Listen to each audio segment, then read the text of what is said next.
We live in an age where anxiety has become the very air we breathe. We tremble before futures that may never come. We agonize over pasts we cannot change, and the present slips through our fingers like smoke.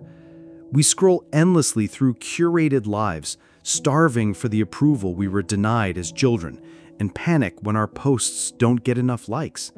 We measure ourselves against strangers' highlight reels and feel like failures. We are trapped in cages of our own making, yet the key sits in our palms, unturned. 2,000 years ago, a man sat in a military tent on the fringes of a crumbling empire, surrounded by barbarians, plague, and betrayal, and wrote in his journal, "You have power over your mind, not outside events. Realize this, and you will find strength." His name was Marcus Aurelius, an emperor who ruled the mightiest civilization on earth, yet whose greatest battle was not for territory, but for clarity. His private writings, meditations, were never meant to be published. They are not a manifesto on power, but a field manual for sanity in chaos. They do not teach how to change the world, they teach how not to lose yourself when the world is falling apart. And today, his words cut deeper than ever. Because we are the first generation in history to have everything except peace. We are free, yet shackled by invisible chains of fear, comparison, and endless what-ifs. We drown in options, but are paralyzed by choice. We are connected to everyone, yet estranged from ourselves. This is not about positive thinking. It is a guide to defusing the bombs in your mind. How to tell real problems from imagined ones, how to stop being a hostage to others' opinions, how to silence the inner victim and start living, not just surviving. Marcus Aurelius, Seneca, and Epictetus were not saints. They lived in a world of wars, plagues, and betrayals. Yet they found a way to remain steady while madness raged around them. Their method was not magic. It was practice, and it works. If you're tired of running in circles, if you're sick of being puppeteered by your own fears, if you're ready to stop excusing why it's complicated, this video is for you. Imagine this. It is 2nd century Rome. The empire is crumbling at the borders, barbarians shouting indecipherably, plague sweeping through cities, and inside the forum, senators dine joyously on peacock served on golden platters. Flash to this chaos, one unassuming fellow in a threadbare toga, jotting in his personal journal, "Be kind, even to these idiots." That man is Marcus Aurelius, the one Roman emperor who, despite having power to rent a villa in Capri, host 1,000-guest feasts, and commission a golden statue of himself, chose instead to sleep on bare planks and eat cabbage with soldiers on campaign. Because Stoicism, my friends. He ascended the throne at age 40, not by murdering rivals, but by the previous emperor, Antoninus Pius, observing, "This guy won't screw up the empire." Spoiler, he did not. While Nero was bellowing on stage and Caligula was appointing his horse consul, Marcus was poring over legal petitions, auditing budgets, and banning gladiatorial games, not out of weakness, but because he firmly believed, if you are the emperor, you should work, not party like a shameless buffoon. What's perhaps most maddening is that he could have been a hypocritical moralizer, preaching virtue from a throne of luxury. But no. Contemporaries recall his toga was rougher than a legionnaire's, his dinner simpler than a slave's. Once senators tried bribing him with gold plates. He looked at them as if they'd lost their minds and said, "A clay bowl will do just fine." And now, the most remarkable, his journal, Meditations.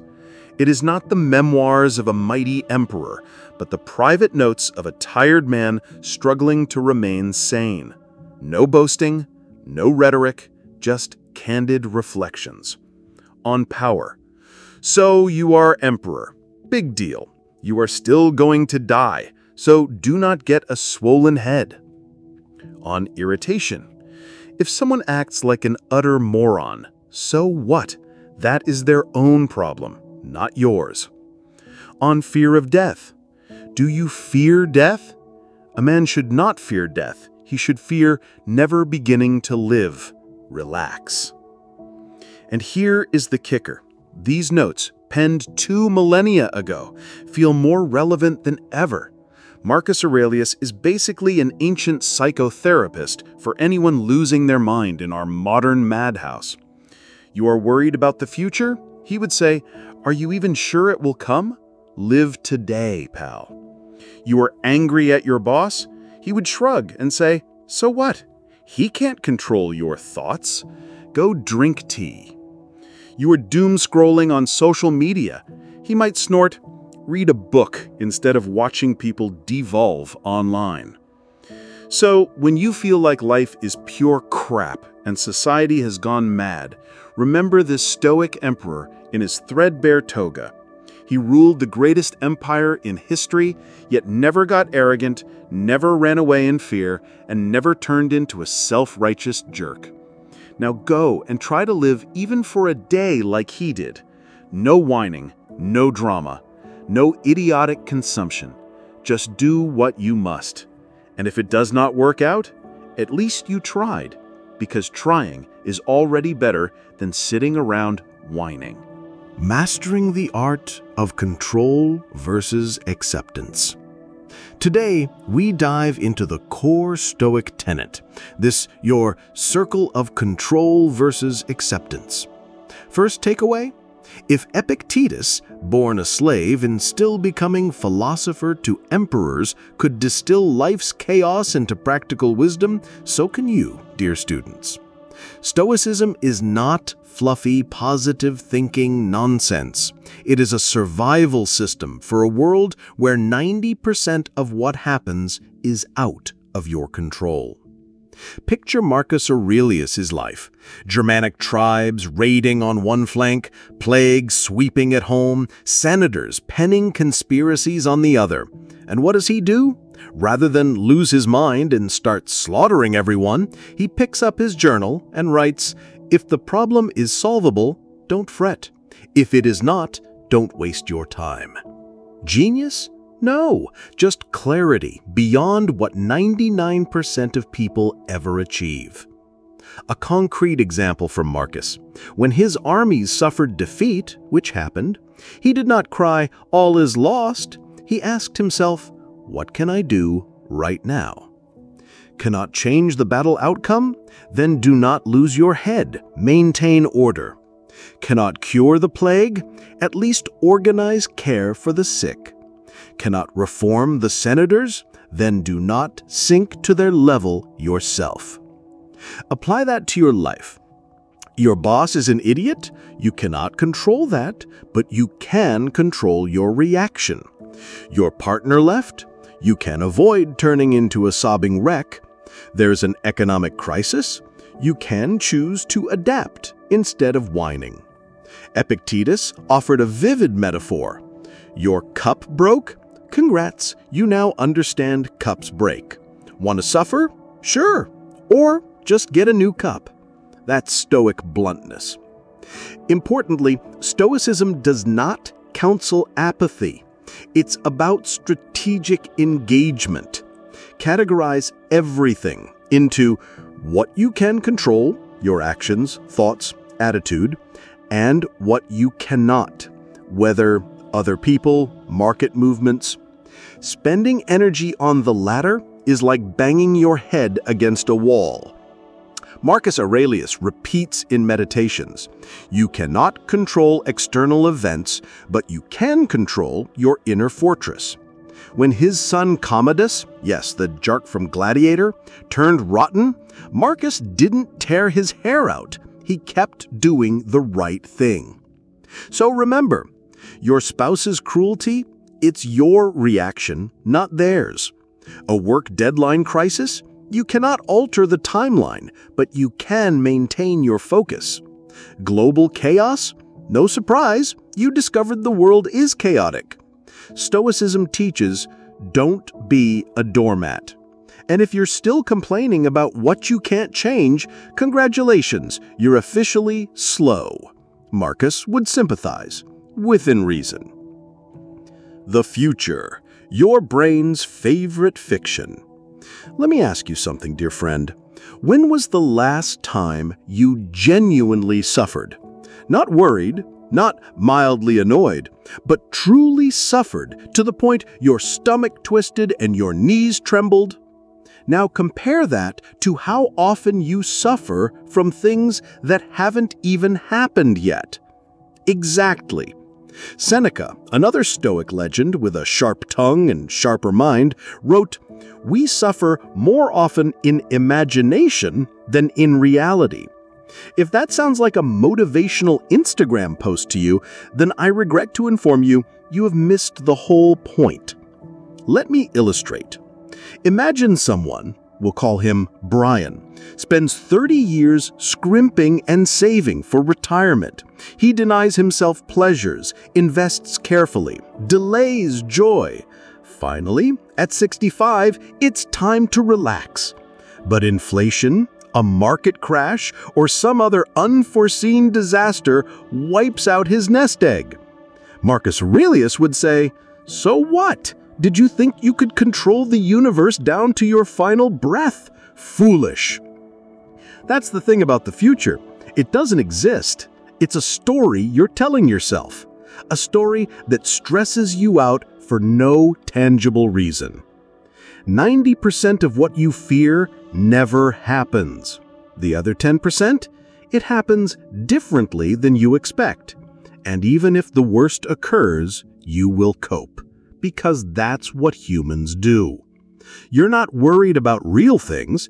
You're worried about what-if monsters in your head. What if I get fired? What if my partner is cheating? What if the economy collapses? Ask yourself this: how many of your what-ifs actually came true? And when they did your fretting help one bit? The Stoic prescription is simple, sharp, and brilliant. 1. Separate your fears into real and imaginary.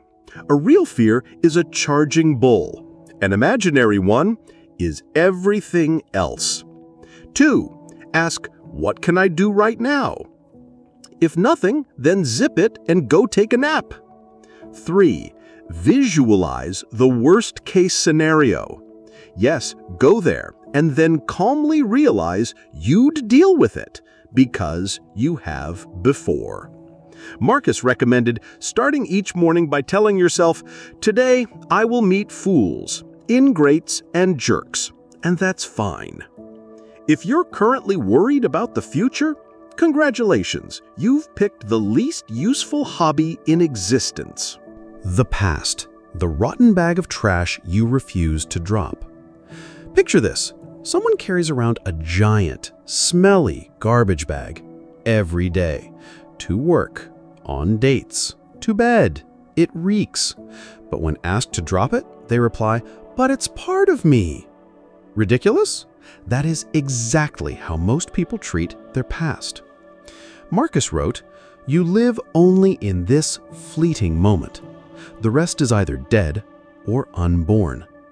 Yet we spend hours reliving conversations, obsessing over past choices, or mentally rewriting scenes like frustrated playwrights.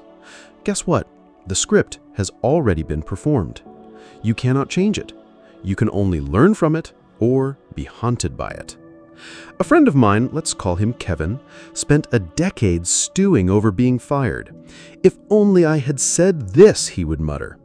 But here's the twist. Even if he had said something different, there is no guarantee the outcome would have changed. Your past is not a manuscript. It is a tattoo. You cannot erase it. You can only accept it or suffer it. Here's how Marcus approached it. Ask, does this event violate the laws of nature? No. It happened. It belongs. Does it prevent me from being virtuous now? If so, that is your fault. Can I learn from it? Then it has value. Classic scenario, a bad breakup. Is it unnatural? No. Relationships end. It is part of the cycle. Does it prevent your virtue? Only if you choose bitterness. Lesson? You know yourself and others better now. Here's a quick Stoic toolkit to deal with your past. 1.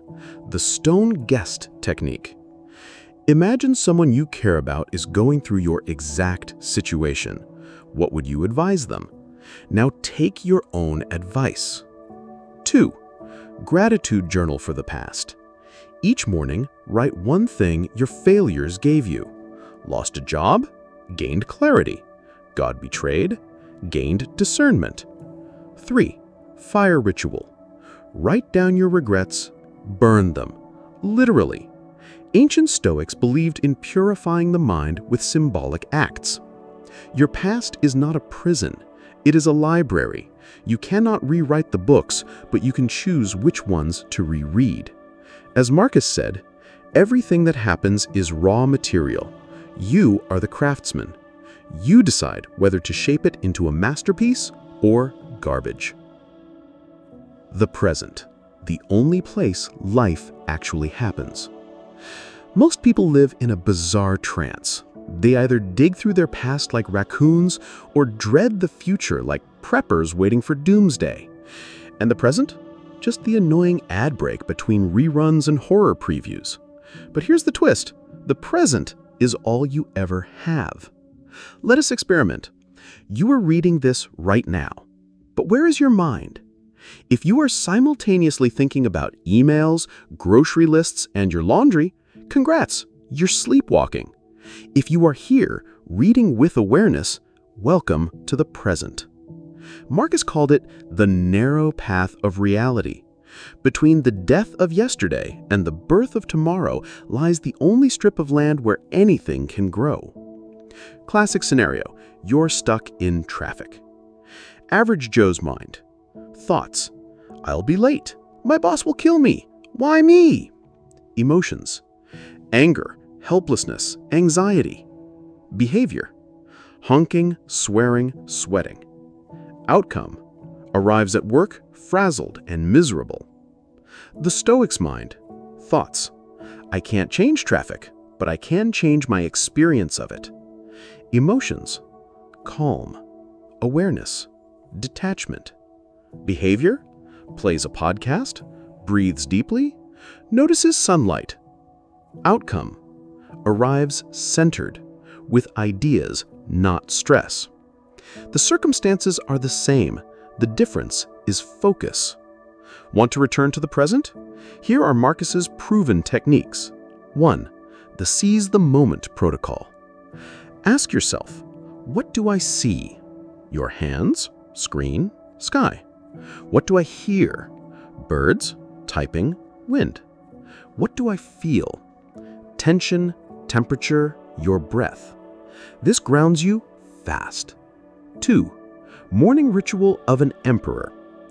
Each morning, Marcus reminded himself, today I will meet rudeness, ignorance, and entitlement, and that cannot harm me unless I let it.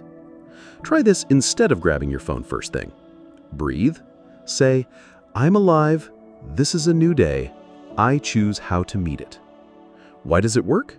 Because the present is the only moment where you can act. You can't change yesterday's fight. You cannot guarantee tomorrow's win. But you can take a breath now, stand up straight, and smile. If you make a habit of this, here's what you'll discover. Anxiety shrinks because most of it was made up. Joy sharpens because you're actually noticing it. Life stops being a waiting room and becomes the room.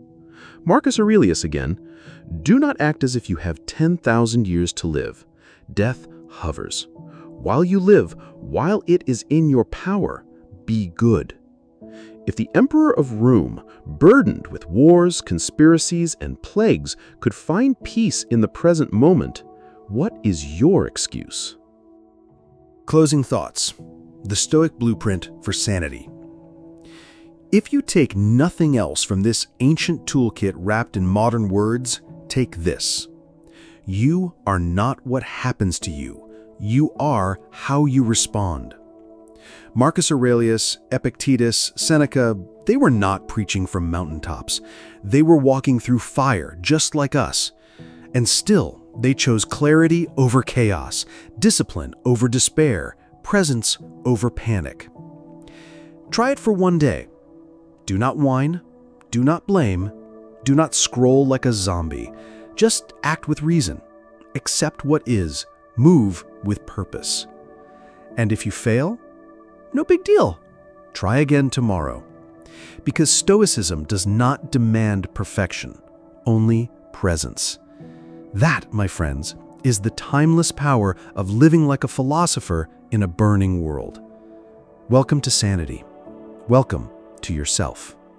You are standing at the edge of an ancient battlefield, not of swords and shields, but of attention, intention, and action. The world has always been chaos. The empire has always been crumbling. The barbarians have always been at the gates. And yet, some choose to stand firm anyway.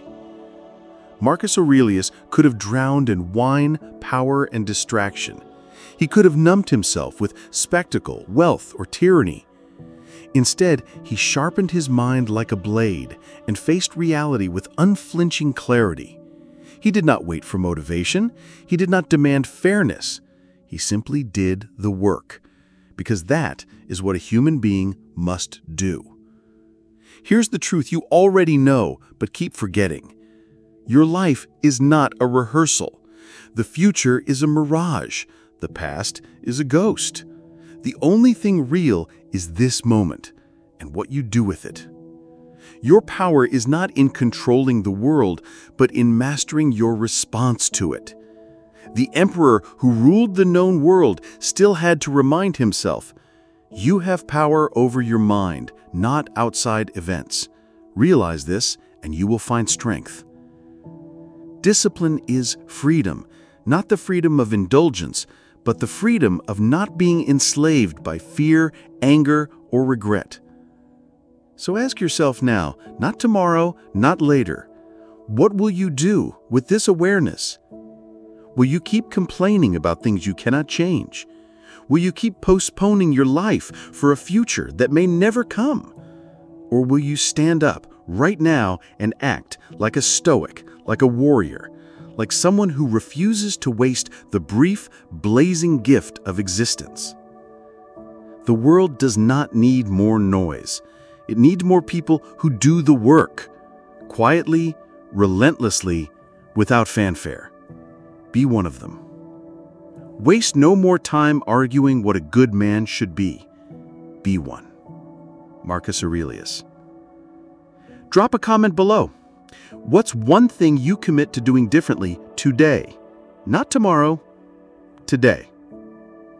And if you're ready to live with the same clarity that guided an emperor through the collapse of an implanter, hit subscribe. No illusions, no shortcuts. Just the raw, real wisdom of those who learned to thrive in the fire. Now go. The world is waiting. If this resonated, don't just nod and move on. Drop a comment below.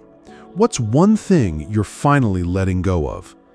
And if you want more nonsense wisdom from ancient guys who actually figured life out, subscribe. No fluff, no hustle, just clarity.